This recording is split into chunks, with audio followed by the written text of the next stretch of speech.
I come from the domain of analytics, and hence today what we are going to discuss over here is what is the contribution of analytics to sustainable development, and how does one capitalize analytics to achieve the sustainable developmental goals.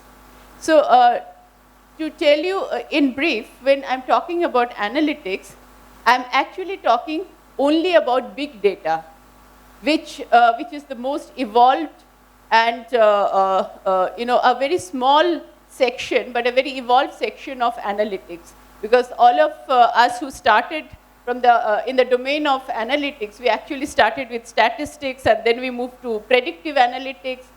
We moved to modeling, and big data is a recent child, which is barely about 15-year-old, but it's done wonders to all the fields. And today what I'm going to tell you is how is big data relevant for sustainable development, and why are we even saying that we should only focus on big data for sustainability. So first of all, before I begin, let me just tell you what my understanding of big data is. So simply put, big data is, it's what it is called. It is actually large, voluminous, multi-source data. And how big is it?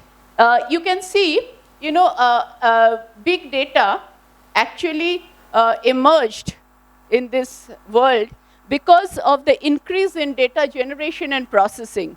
You see, on the left-hand side, you see that the data consumption was at 2 zettabytes. Zettabyte is a unit of measurement for data. It was at 2 zettabyte in 210. At 2022, we are at 97 zettabyte of data consumption. And by the time we reach 2025, we will double that consumption to 181 zettabyte. And just to give you a perspective, what is zettabyte? I mean, unless we understand what is zettabyte, we won't be able to really perceive what does this 181 zettabyte even mean. 1 zettabyte is 10 to the power 9 terabyte, which is 1 TB data. All of you who use external hard drives know what 1 TB is. It's the ultimate volume that you can get in an external drive. So 1 zettabyte is 10 to the power 9 terabyte. And just to give you an analogy, if you consider 1 terabyte to be, let's say, 1 kilometer, then 1 zettabyte becomes 10 to the power 9 kilometers, which is actually the length that will cover 1,300 round trips from Earth to Moon. Can you even imagine the voluminous data that we are talking about in terms of zettabyte? 1,300 round trips from Earth to Moon. With or without Elon Musk. So that's the volume of the data. And big data, as we call it, it is required because of this volume consumption, because when we evolved in terms of data processing and distribution system, there is no data processing software other than the big data ones that can consume, process, and give output of such voluminous data, which is why one of the 5 attributes of big data is volume. The next is velocity. You know how data used to get processed even 20 years back, okay. Some of you were not even there 20 years back, but 20 years back, people would start off their hardware and wait for half an hour, 1 hour, 2 hours, 5 hours to get the data processed. Now, thanks to big data, data gets processed in nanoseconds. That is the kind of processing power big data has, which is what velocity, the attribute of velocity refers to. The third one, we are talking about variety. As I said, big data is unique because it is multi-source. There was a point of time when every bit of programming that we did with respect to data was all binary programming. But today, we do all kinds of data analytics based on text data, based on structured and unstructured data, based on audio, video, image data. So that is what is the possibility, that's the scope of big data, that it is multi-source. Sorry? Binary is 0, 1. That's how the original programming happened. That, every bit of programming, you would do it in a binary fashion, right?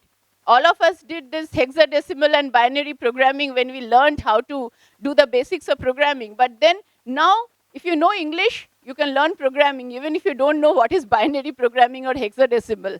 You can just do your simple programming things like Python or R or SAS or whatever analytical languages I'm talking about. That's all English. We no longer go back to our original way of programming by learning binary, right? So that's what variety talks about, the multi-source data that big data is. The next one is veracity. What is veracity? In fact, big data started with these three attributes of volume, velocity, and variety, and then value and veracity were added as two essential attributes of big data. And why was value and veracity added? Because we realized that big data is required for tracking global level data, tracking data from different sources, tracking data that is connected to human lives and development. And for that, the data output needs to be veracious enough. Because when we are talking about big data being used for sustainable developmental goals, don't you think that the data needs to be authentic enough, unbiased enough to result in good policies? That is where the veracity of the data comes in. And the last but not the least, value. Data is like money.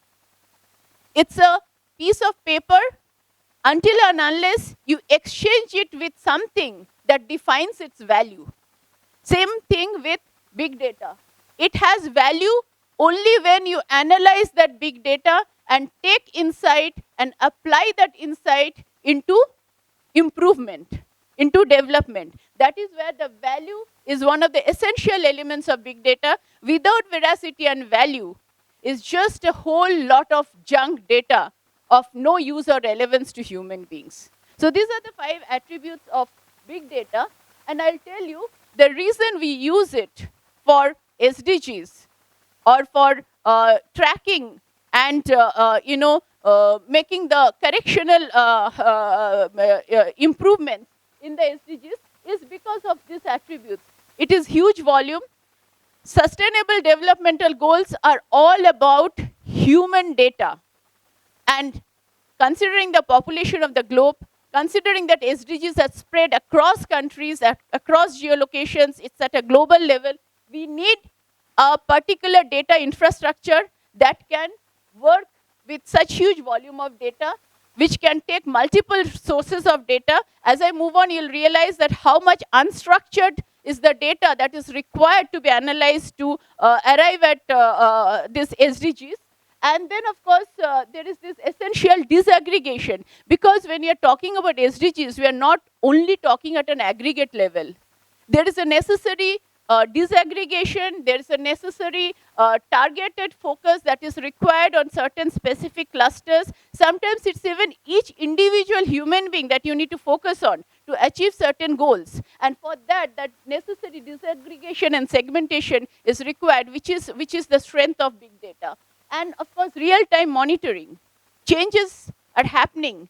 Changes are dynamic. They can happen at any time, which is where real-time monitoring, real-time alerts, the accessibility to real-time data, all this is important, and that's what big data gives. And then, visualization is one of the important things which any analytics professional understands, which is what human psyche, that's how human psyche works. You tell me, I forget. You show me, I remember. So that's where visualization happens. I mean, if I just talk numbers, or anyone talks just numbers, no one understands. But we all remember the beautiful pictures all the developmental experts have shown us over here. We all remember the stories. Madhavi told us about barley on the lip story. And Sriram showed us about, I still remember that girl in Orissa who was jumping over benches because it was such an overcrowded class. I mean, so when you see, you remember. That's where visualization comes in. And big data has the most sophisticated form of visualization compared to all other data techniques, right? So this is what is all about big data. Now what I'm going to talk about, and I'll do it very quickly because my objective is not to kind of detail out the sustainable developmental goals for all of you.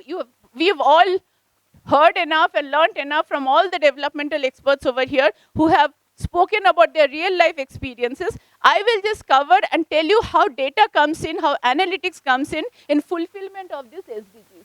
So this is to do with no poverty, right? And for no poverty, for elimination or even reduction of poverty, you need to know where poverty exists. Where are the pockets of poverty? And that is where, a very interesting proxy was found out by the data analysts in the form of mobile data. Mobile data